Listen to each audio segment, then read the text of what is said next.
जय श्री कृष्णा। मारवाड़ी गीत भजन व्रत कथा में आपका स्वागत करती हूँ। आज मैं आपको वीर तेजाजी के जन्म और वीरता की कहानी सुना रही हूँ। मेरी कहानियाँ आपको कैसी लग रही है कमेंट करके बताना, शेयर ज़रूर करना। वीर तेजाजी को राजस्थान के लोक देवता के रूप में पूजा जाता है। भाद्रपद माह भादों की शुक्ल पक्ष की दशमी को तेजा दशमी कहा जाता है। इस दिन वीर तेजाजी के स्थान पर मेला लगता है और उनकी जात भी लगती है। सांप के काटने से रक्षा के लिए तेजाजी के नाम का धागा बांधा जाता है। इससे व्यक्ति को प्राणों का संकट नहीं होता। तेजा दशमी के दिन वो धागा तेजाजी के स्थान पर खोलकर चढ़ाया जाता है।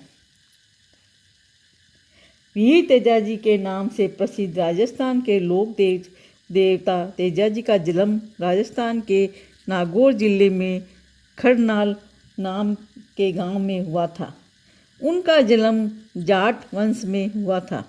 उनके पिता का नाम ताहर जी और माता का नाम राम कुंवर था। तेजाजी का जन्म माघ माह की शुक्ल पक्ष की चतुर्दशी विक्रम सन 1130 को यानी 29 जनवरी 1074 को हुआ था। तेजाजी अपने बाल्यकाल से बहुत ही निर्भीक और वीर साहसी और वचन के पक्के थे। उनके द्वारा किए जाने वाले आश्चर्यजनक कार्यों और उनके गुणों के कारण उनको लोग अवतारी पुरुष माना करते थे। वीर तेजाजी का विवाह राजस्थान के अजमेर जिले के पनेर नामक स्थान के राजचंद्र जी की पुत्री पेमल के साथ हुआ था। ऐतिहासिक कहानी के अनुसार वीर तेजाजी की एक मुँह बोली बहन भी थी, लाछा गुजरी। एक बार जब वो अपनी मुँह बोली बहन की लाछा गुजरी से मिलने गए तो उन्हें ज्ञात हुआ कि उसकी गायों को मेर के लोग चुरा कर ले गए हैं।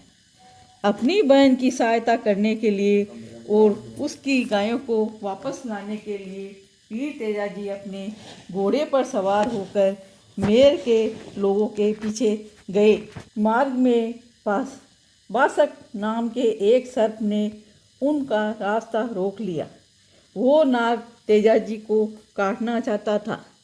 वीर तेजाजी ने उस सर्प को मार्ग से हटने के लिए कहा, परंतु वो नहीं माना। उसको मार्ग से हटाने के लिए वीर तेजाजी ने उसे वचन दिया कि हे सर्प देवता, मैं अभी अपनी बहन की गायों को छुड़ाने के लिए जा रहा हूँ। जब मैं उन गायों को मुक्त करा लूँगा तब मैं स्वयं तुम्हारे पास आ जाऊँगा, तब तुम मुझे डस लेना, किंतु तुम मुझे अभी जाने दो। तेजाजी द्वारा दिए गए उस वचन को मानकर उस नाग ने उनका मार्ग छोड़ दिया। तेजाजी का मेर के लोगों से भीषण संग्राम हुआ।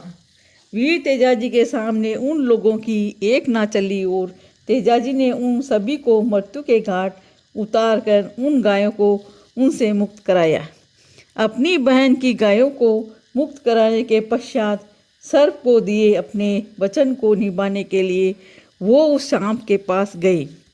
जब तेजाजी उस सांप के पास पहुँचे तो वो बुरी तरह से लहूलुहान हो रखे थे। उनके शरीर पर जगह जगह घाव हो रखे थे जिनसे रक्त बह रहा था। तब उस सर्प ने उनसे कहा, तुम्हारा पूरा शरीर घायल हो रखा है, सभी घावों से रक्त बह रहा है, रक्त से भीगा तुम्हारा शरीर तो अपवित्र हो गया है। अब मैं कहाँ डसूं? तब तेजाजी ने उसे अपनी जीवा बताई और कहा कि मेरी जीवा अभी तक सकुशल है, तुम यहाँ पर डस सकते हो। वो सर्प वीर तेजाजी की वचन परायणता को देखकर बहुत प्रसन्न हो गया। उसने उन्हें आशीर्वाद दिया कि अब से जो कोई भी सर्पदंश से पीड़ित व्यक्ति तुम्हारे नाम का धागा बांधेगा उस पर विष का प्रभाव नहीं होगा। ऐसा कहकर उस बासक सर्प ने उनके घोड़े पर चढ़कर उनकी जीवा पर डस लिया। उस दिन भाद्रपद माह की शुक्ल पक्षमी दशमी थी, इसलिए तभी से इस दिन तेजादशमी मनाई जाती है। ऐसी लोक मान्यता है कि सर्पदंश के सम्मान पर तेजाजी के नाम का धागा ताती बांधने से सर्पदंश से पीड़ित पशु या मनुष्य पर सांप के इसका प्रभाव नहीं होता और वो जल्द ही स्वस्थ हो जाता है। तेजादशमी का त्यौहार लोगों की श्रद्धा भक्ति के साथ उनकी आस्था और विश्वास का प्रतीक है। तेजादशमी से एक दिन पहले नौमी को पूरी रात जागरण का आयोजन किया जाता है। वीर तेजाजी के थान एवं मंदिरों पर मेले लगते हैं। बड़ी संख्या में श्रद्धालु तेजाजी के मंदिरों पर जाते हैं। वहाँ पर पीड़ितों का धागा खोला जाता है। तेजाजी की प्रसादी और भंडारा होता है। तेजाजी महाराज की जय।